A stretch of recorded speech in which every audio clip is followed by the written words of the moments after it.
Welcome on in, DJ and PK. DJ's off today, the 9 o'clock hour. Yeah, all the guys and gals are up by now across the world listening to DJ and PK. And we rustled an old friend of mine out of bed to begin to talk some sports with us. Good morning, old friend. How are you? Am I the man with no name? I'll get to it. I wanted to hear your voice first. Yeah. What do you mean? I've been up since the crack of dawn, man. I got up at 6 o'clock, so I don't want to hear about it. I meant all the people. We always present the 9 o'clock hour. DJ created it as the 9 o'clock slacker hours of folks who don't get up as early as we do. He coined that many years ago. There's nothing wrong with that, though, because some people, get up early. Some people get up late, and they're more productive that way. Maybe they don't go to bed until 3 o'clock in the morning. Yeah. I mean, back in the day, a long time ago, maybe. My first news. What do you mean, man? Just so your listeners know, PK, you go to bed about 7:30 in the evening, right? You get up every morning, and even when you don't do your show, you're still up at like 5:30. Yeah, it's in the blood. My first newspaper job at the Casa Grande Dispatch. It started at 7 a.m. So I hope you're a morning person after all these years of working in the morning. You got no choice. You have no choice. No, I think when the time comes when I'm no longer doing this show, that I will hopefully graduate maybe getting up at 8 o'clock. I don't think I would get up much later than that, but so you won't be a complete slacker. But not entirely.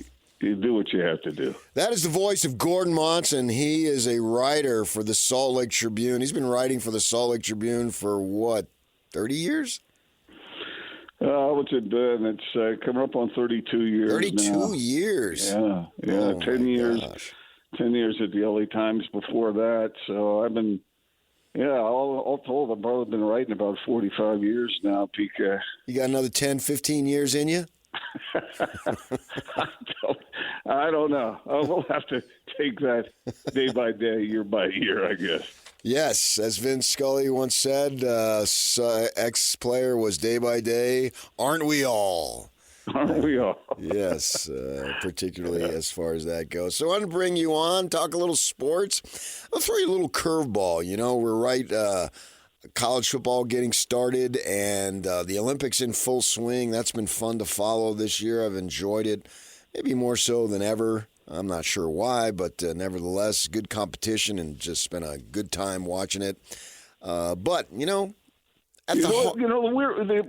weird thing about watching the Olympics is it's remarkable how good.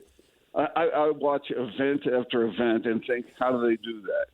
How do they do that? I mean, it's remarkable and in some ways, I know you're a complete optimist, and you always like to look at the sunny side of everything. Way I am. But when I watch that stuff, it makes me feel better about the world.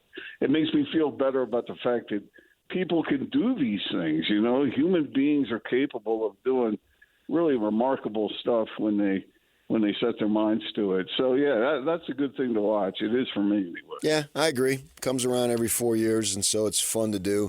But, I think the heart of our community, at least for now, maybe it'll change in a long time, but not right now. It's still about the Jazz. The Jazz are number one, and then everything flows from there. And we've had some other good stuff, and we'll have the hockey going. That'll be a big deal. But we've seen the advent of college football. BYU's been good for a long time, ever been important for a long time. But Utah has made great strides, and they're right there with them and all that stuff. And that's fun, too. But I think the Jazz, when they make moves, it's still the biggest thing. And when they win, it's awesome. But right now, they're not winning. And so they've got 6 guys that they drafted the last 2 years. And the Lauri Markkanen thing, the contract coming up here this week and all that stuff. And I'm of the belief now, after watching these guys play last year, and then with 2 guys that they drafted out of the Pac-12, and I watch a lot of Pac-12 basketball, not anymore going forward, obviously. I'll switch to the Big 12. So I got to see Collier and Cody Williams. Cody Williams, a Phoenix kid. I've known about him for a good long while. and then Filipowski, I think, can do some good stuff. I'm of the belief tank this year. I wasn't a tank guy, but I am now. Let these guys develop. Let's see what they got with marketing. We know the draft next year. This Cooper Flagg kid looks unbelievable. Seen him play on television, not in person, but I've seen him play probably 10 times. You can go look at his highlights. They're all over the place. And give it a shot. And I know it's the number one pick. The odds are against you, but you never know. But then there's some other guys there at the top that look like they're going to be good, the experts say. So I think go ahead and pile up the losses. Play the young guys along with marketing. What do you say? I'm in San Bernardino. I know where you are. And it's hot and smoggy there. I didn't say, where are you? I said, what do you say? A class. How you hanging on? Where are you? Still the I'm number in one. San Bernardino right now. Nothing in my lifetime will top that. That is just that's the gold standard right there. Well, I was just enjoying your monologue there, but I agree with just about everything you said, PK. Here's the question, though. If they keep Markkanen, and Markkanen is one of those guys, he wants to be here, and people love that, because that isn't always the case. But do you keep him?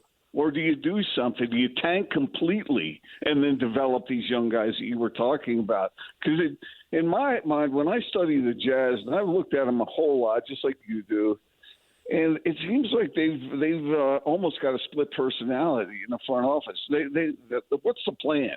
What is the plan? Is it to do what you said? You have to do it. A small market team, you got to sort of go through the draft and get better that way. But they've won too many games in the last two years. And it's not like they've won a bunch of games, but they've won too many, and they've missed out on some opportunities. So if you got a plan, then go all in and do it. And if you have Markkanen on your roster, you're going to win more games than you want to. Well, I'm hesitant to trade Markkanen. I mean, at that point, the Ainge era would be identified as trading away 3 all-stars. Those guys don't grow on trees, man. And if he wants to be here, you can say, hey, dude, in a year or two, we'll be that much better for it.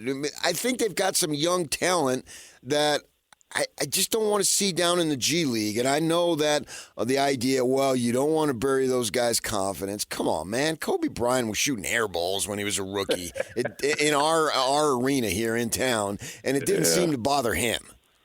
Yeah, I hear what you're saying, but how many – okay, so if you keep Markkanen and he's out there winning, maybe I don't know what the game differential, the win differential would be if you have him on the roster versus not.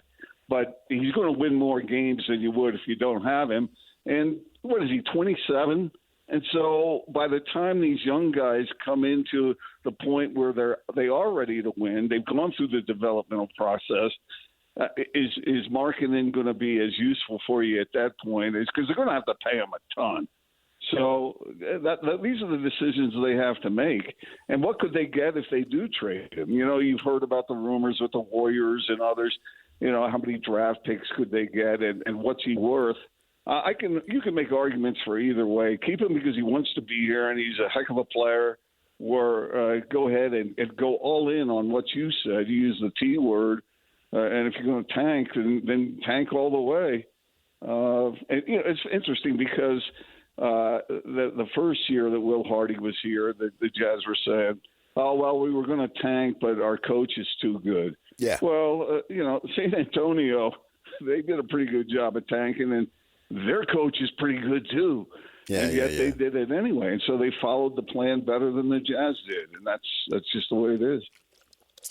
The reason why I say keep Markkanen is because then you'd be so young, right? You'd have the bulk of your roster would be under 22, and almost like it would be unheard of. And I'm intrigued by the talent that they have. I think conservatively, Gordon Monson joining us, that 2 to 3 guys that they've got of the 6 guys, right? Conservatively, 2 to 3 guys can be big-time players. Okay, so who you included in that group? Right now, I'm going to go Cody Williams. I think he can be a jack of all trades. He can do whatever you need him to do. He can defend. He can put the ball on the floor. He can shoot. He's got to get better. He's a pup, right? All these guys are puppies, right? And to see what he can do, Keontae George, to me, I look at body language when guys not when they're doing well. I mean, everybody can high step or whatever when you're doing well, but what's your body language when you're doing poorly? Because if you still have it and you still have that cockiness about you, then that means, man, those bad times aren't going to last that long. You see what I'm saying there? And I look at him, and I don't know what position he's going to play, but we've morphed into positions now. Point guard isn't come dribble the ball up and make a hop stop and a bounce pass and, the fundamentals of the John Wooden era and all that stuff. You need your guys to do a lot of different things. So I don't know if we have a clear definition of position, but I just see his body language, and he screams confidence to me. And then Hendricks, he can be a defender. He can get in the way. Even though he's got a year of experience in the NBA, or at least half a year, I can argue, in a sense, in terms of development of his game, he's younger than the three guys that they just drafted in June. You follow what I'm saying there? I'm not talking about chronologically. I'm talking about the development of his game. And so I look at that, and I think there's that's three guys right there, but I'm not throwing away the other guys either. I just think they got something here. Well, I can't say that they don't, but I think you have the right idea, PK. Let's see what they can do. Put them on the floor, and don't worry so much about them getting beat down. It's interesting what you talked about body language with Keontae George. I mean, Trey Burke was like that too, PK, and he couldn't play. No, he couldn't. You're right. I mean, it's not guaranteed. Nothing. If it was guaranteed, if it was a mathematical equation, we all can do it, right? Yeah, but you're on to something. I mean, they have the guys that they have, and so work with them. I think that's what they have to do at this point. The question is, what are they going to do with the other guys? Are they going to hang on to those? What do you do with Walker Kessler? I mean, do you consider him an up-and-comer still, or did last year? Well, he flatlined. Tire for you? He flatlined last year, but he's still a pup too. So I can't throw him out with yesterday's trash. I'm not going to do that. Let's see what he's got. Let's see what he was doing in the offseason to prove to us that he will be better and he will demand Will Hardy's minutes. You got to demand minutes. And, maybe is he 7-footer, so he played basketball because he's so tall? Do you love the area in which or the pathway to improve? I've heard some stuff. Let's see what he's got. And so I'm not willing to just cast him to the bench or trade him for a second-round pick or whatever they could get. No, I'm not there yet. So I want to see more of him, is a long way to say it. Then the question is, what do you do with Jordan Clark?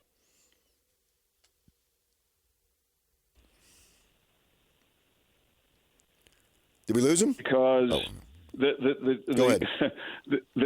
Jazz fans have been really, really solid. I mean, it was remarkable last year. They kept coming out and watching, and they know these are smart basketball fans here in and around Salt Lake City. They know that the Jazz are going to lose a lot of games, and yet they've been there. How long can they hang in there with this team being somewhat sub-mediocre? And that's what they've been. That's why I think Danny Ainge should do something dramatic. Because if you keep on just doing what you're doing, sort of this in-between thing, then you're going to win 38 games or thereabout, maybe give or take a few. Yeah. Jazz fans have been able to hang in there with that. But if it goes on year after year, I'm not sure that's going to be the case. And quite frankly, these fans deserve a little more. I mean, because of their loyalty through the years. And so do something dramatic, take a risk. Take a big risk if you have to, but do something that's more dramatic in order to make a move. in part because they have to in order to get to that level, even with the talent, the young talent, the unproven talent that they already have. Yeah. Salt Lake Tribune writer Gordon Monson joining us. As far as I agree with you there, but in defense, there's got to be somebody willing to make a move. I don't want them to make moves. I want them to make moves because they're the right moves. Okay, so in the case of Larry Markkinen, if you could get three first-round draft picks, but or two, if you can't get the three you want, but you can get two, is it worth it to go ahead and do that, to give up such a good player? It depends on who's draft picks, where they're drafted. Right now, my belief is no. I hang on to them, so I develop the young guys. I let Markkinen go, let him do his thing, and then next year I've got the advancement of those young guys, and I still got a potential all-star because you're going to need to have talent. I just don't know if trading away 3 all-stars in a 2 or 3 year span of time is the right. The Spurs didn't do that. They didn't do that. And as far as that goes, and they got lucky again. Good luck with them. Way to go. You got Wembanyama, and you got lucky 3 times with Duncan and Robinson. It's just on dumb luck. It's got to be the Jazz's turn to win something in that freaking stupid lottery, man. PK, I talked to a former Jazz assistant coach, long-time coach, everybody here would know, and he said, he used that word you just used. He said, luck, man. You got to be good, you got to be smart, and you got to be smarter than the average bear. That's for sure. But you got to be lucky too. Yeah. And I don't, the Jazz, I guess they were lucky when they got Stockton and Malone because Frank Layden said everybody gave us so much credit for drafting those guys, but he said, if we'd known they were that good, we would have moved up to get them. To that level. They were lucky in that regard, but in recent years, it doesn't seem like they've been all that lucky. So we'll see I get it. Trading Larry Markkinen, the guy who is that good a player, who's that popular, he's fun to watch, and he wants to be here. That's a hard thing to do. Before you get out of here, Utah playoff or bust. BYU 6 wins. What do you think? I don't see the improvement in BYU. I know fans down there get excited and they're hopeful, and they should be, but I just don't see where those extra wins off of what they've done, what they did last year. Well, they only needed one more if you go by that. They obviously had 5. Yeah, but and they had, people say, oh, they could have beaten Oklahoma State. They could have beaten Oklahoma. Yeah. And whatever. That's what you do when you lose. The thing about Kalani Sitake, he doesn't have the talent he needs to win big in a conference like the Big 12. Utah, this is going to be interesting, and Kyle Whittingham as well as anyone. He is so masterful at getting his team to play at a certain level when people are counting him out. Now everyone thinks they're going to win the Big 12, and that's a tall order for a team coming in for the first go-around playing in these places. But when you look at that schedule, I see if Utah is healthy, and that means Cam Rising, if he's healthy, watch out, because I think they are good enough to win the conference. Yeah, I believe. And to go to the playoff. Oh, no question. I believe if they start the conference 2-0, which includes a win over Oklahoma State and Stillwater, I'll be covering that game. And then the next week, you got the Arizona Wildcats coming into your building. If you start 2-0 in the Big 12, it's conceivable, and I hesitate to say this because I don't go undefeated often, but it's conceivable they could win out. I agree with you 100%. And a typically cap to the Utah football program, because Kyle's just done a masterful job, and you've studied his arc upward, and that's what it's been. I know he had those undefeated seasons, 2008, fantastic and all that stuff, but as they have progressed through, Pac-12, it was pretty darn good in some of those years. And he has learned, he's been masterful at crafting that team forward, even when they've had some adversity early in the season. I think they're the best program in the league that they just joined last week. I would agree with that. Literally, you are literally accurate in making that statement. All right, Gordon, I enjoyed the opportunity to talk with you. I have a feeling that I will be seeing you very soon. I'll see you, Mr. Scratch Golfer, out on the course. All right, there you go. Thanks. That's Gordon Monson, longtime writer in the Salt Lake Tribune, obviously a radio legend here. On your thoughts, what do you think about that, man? And because of the marketing thing, if you're interested in reading what Jake Fisher, who's he write for? I think he writes for Yahoo. He's with Yahoo Sports now, yes. Yeah, all indications are Laurie Markkinen won't sign any extension with Utah until after the day he becomes eligible to re-up with the Jazz tomorrow.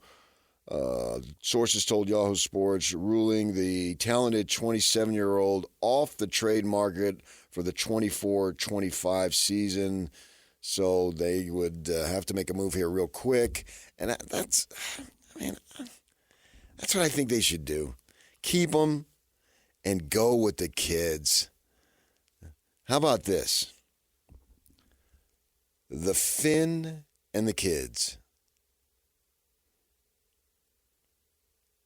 Let's call it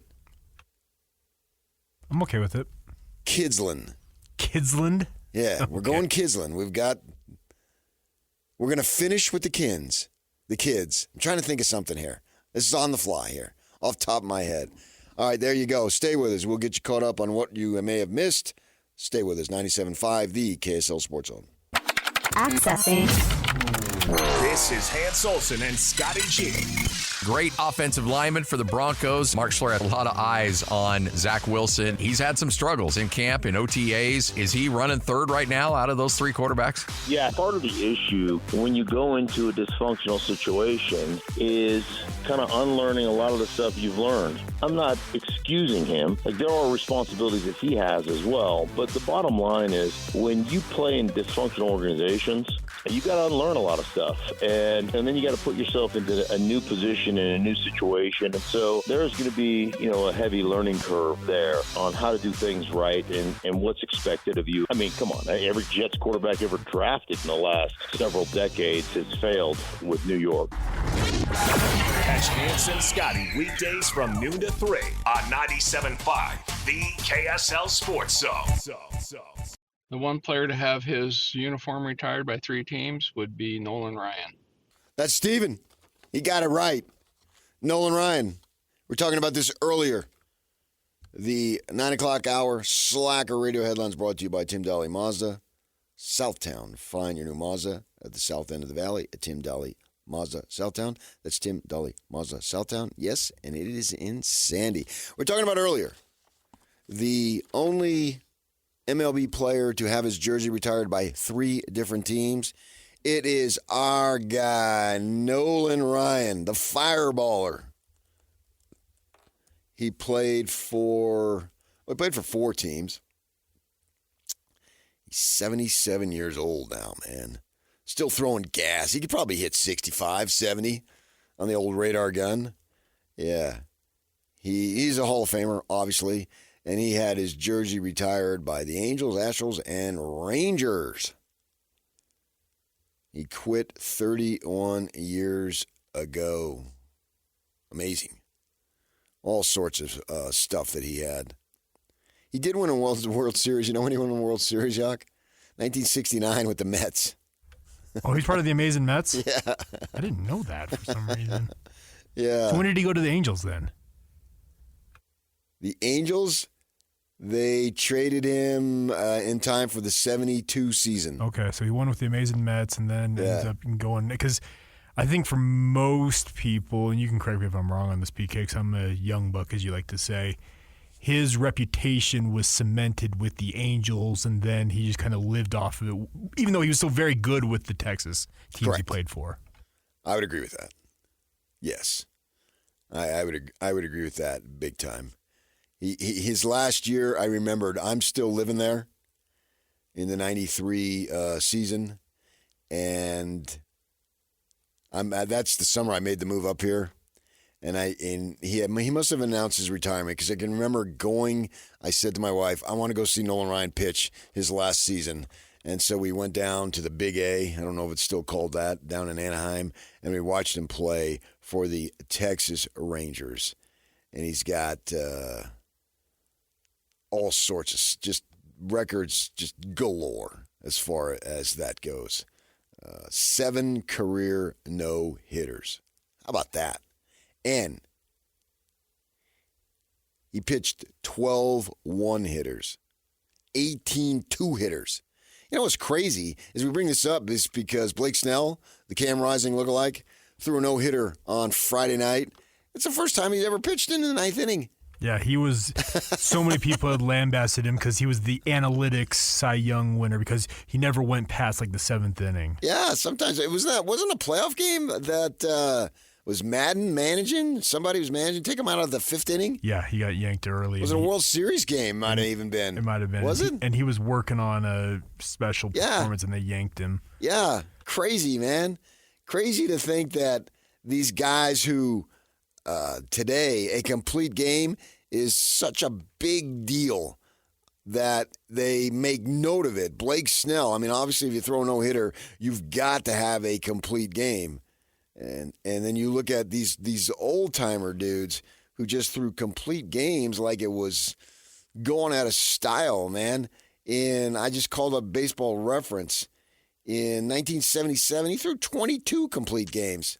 There's guys today. Blake Snell will not approach 22 career complete games. I don't know what it is with that. And it literally might be multiple seasons before we see him go the distance again. Yeah. From 72 to 79, he had double digits every stinking single season in complete games. There you go. So Blake Snell with the no-hitter on Friday for the San Francisco Giants. It was cool to see. I watched it. It was fun. Watched it in the 8th and 9th innings anyway when I got home. We've got Olympics, man. We got Olympics in spades. You can catch all the action on Channel 5 here in town and other Peacock and USA Today. And USA Network, Sci-Fi Channel feels like it's got something. I was watching the U.S. women's basketball team last night at like 9:30 at night on the USA Today, not USA Today, just USA Network. Well, speaking of Team USA Women, the 3x3 women's team right now is playing. We got a wedgie up on the the ball stuck there. That kind of wedgie. Yeah, Team USA up 8-4 against Spain. Any of the ladies that I would recognize? Haley Van Lith, do you know her name? She played it for Louisville and LSU. She's going to be in the NBA and WNBA draft here in the next little while, probably next year, but she's a pretty high-level player. She's leading this team. Cameron Brink, the number 2 pick in this last year's Stanford star who tore her ACL. Yeah. She was the star player for this 3x3 team, and then she tears her ACL and was out for the Olympics. Yeah. Yeah, I remember that. Yeah, for sure. She played for Stanford. Interestingly enough, the Louisville team, my sister got to know that coach. They were friends. Okay. Yeah. Yeah, they met him somewhere somehow. I can't remember the story, but they were buddies, and they follow Louisville women's basketball because of that relationship. U.S. men's team, basketball, back on the floor tomorrow, 1:30 against Brazil. What's that? Is the quarters now? Yeah, it'll be the quarterfinals. So they've got, if they win 3 more, they'll win gold. Yeah, well, I hope they do, man. That's what it's about. Continue that domination by the U.S. And then we had yesterday, what a phenomenal day. Scotty Scheffler, what was he, 9 back? Coming back, shoots a 62, wins the thing by 1 over Tommy Fleetwood. And Tommy Fleetwood, Yak, is 33 years old. How old is his wife? She is 56. Props to you, sir. And you find that unusual? Well, usually kind of let's be honest, the reverse. The man is in his 50s and the wife. So you're 36? I'm 38. 38? Uh-huh. So could you go for, what would that be, a 61-year-old? Not sure I could. Not going to lie. 61-year-old PK is approaching my mother's age. So... Love is love. We see those signs. Love is love, Yak. What do you want from me, man? Yeah, it's true. Love is love. So, I mean, we're going to go over here. If love is love over here, it's got to be love is love over there. Okay, good point. And so, take your biases. You know what you can do with them. Come on, man. Yeah. Tommy Fleetwood finishing second. Matsuyama finishing third. And then Scotty Scheffler getting up there on the podiums as the national anthem is playing. And he's crying. Oh, my gosh. He can make himself some money off of that if he so chooses. What a year. He's got the one major. He's got 6 wins. And then, how could we forget, this was the year of little Bennett's birth. It's true. He's been at all these major events. And, of course, he got handcuffed and was put in the slammer. I'm not going to name the BYU player. I was down at practice on Friday and comes walking out of practice after they showered and everything. He's got the mugshot on his T-shirt. Oh, I look at him. I'm like, "Where'd you get it?" He's like, "Dude, I just saw it on social media right after." This kid's a big golfer. He's one of the guys on the BYU's team. I'm like, I had to get it, and it had the free Scotty underneath it. I know. I've seen those, obviously. Yeah, that was a wild story. What was that? Was that the PGA? That was the PGA, wasn't it? That was the PGA Championship down there at Valhalla. Yeah, the first morning of? Yeah, the Thursday morning? Yeah. That was pretty wild. The ESPN reporter is Jeff Darlington. He's telling the cops, "You don't want to do this." Oh, that was a bizarre story. And someone lost his life, so that's not bizarre. That's not anything to make light of. There was some form of a traffic accident, I think, in the pre-dawn hours, if I remember. Yeah, it was an auto pedestrian accident. A worker at the tournament was killed. Oh, yeah, a volunteer worker? Yeah, a vendor, yeah. Yeah, paid. But, yeah, that was very, very sad, certainly, obviously. And then we had the race. Not the greatest race of all time. I don't know.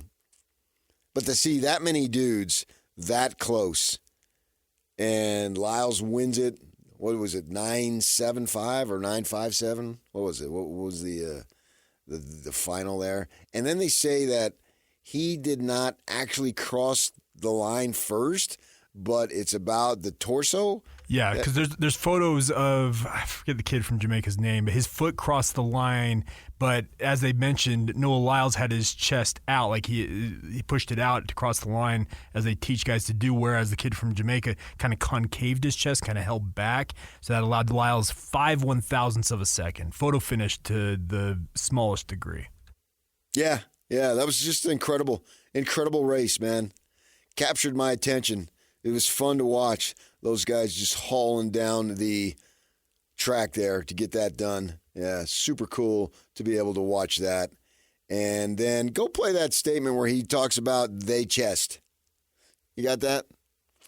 Where he doesn't think that, how do you say that the NBA players say they're world champions? I'll tell you why. I think that there's a reason why they can say it, and why you can say it too, Mr. Lyles, because you are. You know, the thing is that I have to watch the NBA Finals, and they have world champion on their head. World champion of what? The United States? Don't get me wrong. I love the U.S. at times, but that ain't the world. That is not the world. We are the world. We have almost every country out here fighting, thriving, putting on their flag to show that they are represented. There ain't no flags in the NBA. Putting on their flag to show they represented.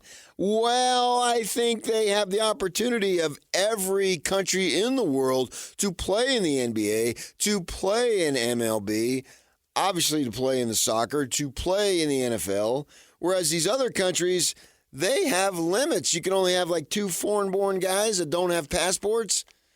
It's got to be of the particular country. Here, we don't have that, man. So come on.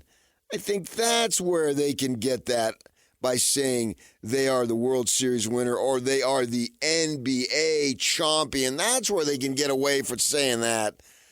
But Noah, you get to say you are the world's fastest man. Is there a cooler title in sports right now than world's fastest man? What would it be? I don't think it could be anything. I really don't think so. I guess if you were to pull it off, Grand Slam champion of golf, where you won all 4 in 1 year. How many times has that been done? Not very often. Tiger held all 4, but they weren't in the same calendar Slam, year.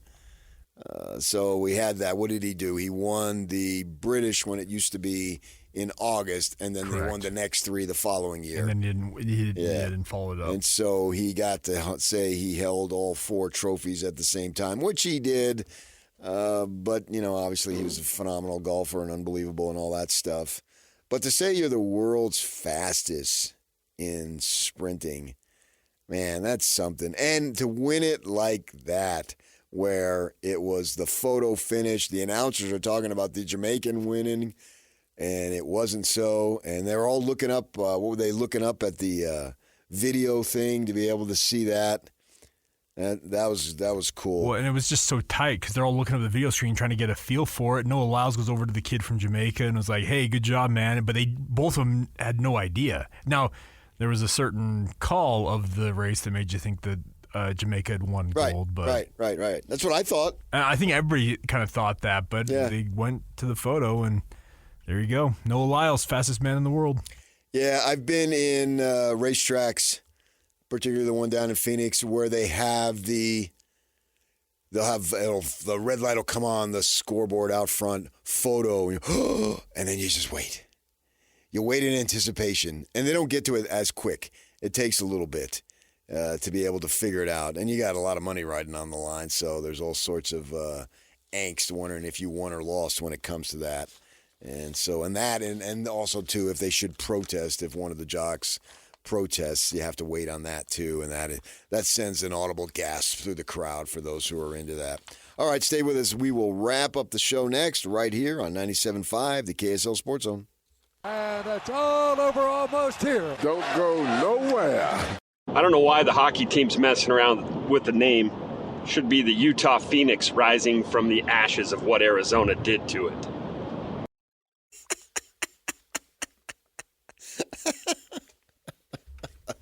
Hey, we told them they could weigh in on anything. We did. That's the feedback, man. We appreciate your feedback.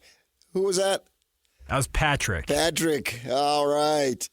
Get on the app. You download the KSL Sports app, and then there's a thing down there on the bottom, and you get to say what you want. And he thinks we shouldn't mess around with the hockey team's name. It should be the Utah Phoenix. But continue it. Rising from the ashes after what we did to Arizona. There's a high school up in somewhere up here named the Phoenix, right? Farmington, the Phoenix, yeah. They got the F and the PH. Yeah, I need to tell you about Teton Wealth. Ethan Millard with Teton Wealth will be live in studio today with Hans and Scotty G. And he will be here to help you with your retirement plan. Tune in or visit retireteton.com. That's Teton like the mountain range, retireteton.com. Well, I guess we got a whole year. They're in no hurry. I don't know why they did that, but whatever. I don't care. They feel like they need to get branding in place and all that stuff. That's fine. So I don't have a problem either way. It's a little different, but what the heck. So, PK, you threw it out right at the end of our conversation with Gordon Monson about the nickname for Lowry Markkinen and you said Lowry and the kids, or was it the Finn and the kids, right? Yeah. We got two guys who have ideas that send them in via the open mic. So, should we get to those? Yes, let's do it. Okay, so first one comes in. This is Scott's thought for you on that matter. I've got your hook for you, PK. Findergarten. Oh. The Utah Jazz Findergarten. Decent. We'll have to remember that because you got the Finn. Because I'm advocating keep marketing and go with the kids. Findergarten. And what is the moniker to the Findergarten? See, that's the kindergarten, and that's when you're 5 years old. And those are kids at 5 years of age. The Findergarten, to finish with the kids. I like it. All right, and then Todd, who checked in earlier with us, he also had a thought on the matter. Here you go. How about this? The Kinahan Kidafins. I don't think the Jazz want me associated with much over there. There's a certain group that they don't seem to welcome me very much with open arms by any stretch. So I think Findergarten, that's a pretty good one. So props to you. We'll have to remember that for when or if DJ gets back. We'll have to tell him that. He likes that kind of stuff. And we'll get to that, certainly. Because I'm advocating that they just bring marketing back. You don't want to trade 3 All-Stars in 2 years or 3 years and go with the pups. The pups, yes. The 6 guys that they drafted. I'm seeing enough in at least 2 or 3 of these dudes with the potential. I put Filipowski and Collier over to the side, but I want to see those guys. What's there, man? What do they got? What can they do? And I don't buy the cliche, oh, you don't want to mess with their confidence, so send them down to the minor league. Let's see what their mental toughness is now, man. And they're going to face tough times. Everybody does. Doesn't matter what you are. It's how you respond to it. They're going to face tough times in this league. Is really, can we say for sure that Hendricks was better for it last year by spending half the season in the G League? You can make that argument, but can you guarantee me that that was the case? And, yeah, I know about, well, you have to earn playing time. I understand that cliche, too. Great. So give playing time. Let Clarkson fire up 25 shots a game. What do you got? What are you looking for here? What's the goal? I wonder what is up with that as far as that goes. And we got a bunch of stuff you can get on our Facebook page. Read what we put on there as far as give me a title that is cooler than fastest man in the world and Scotty Scheffler getting all emotional. How cool was that? There you go. All right, stay with us. We got Jake Scott and Ben Anderson are coming up next right here on 97.5, the KSL Sports Zone.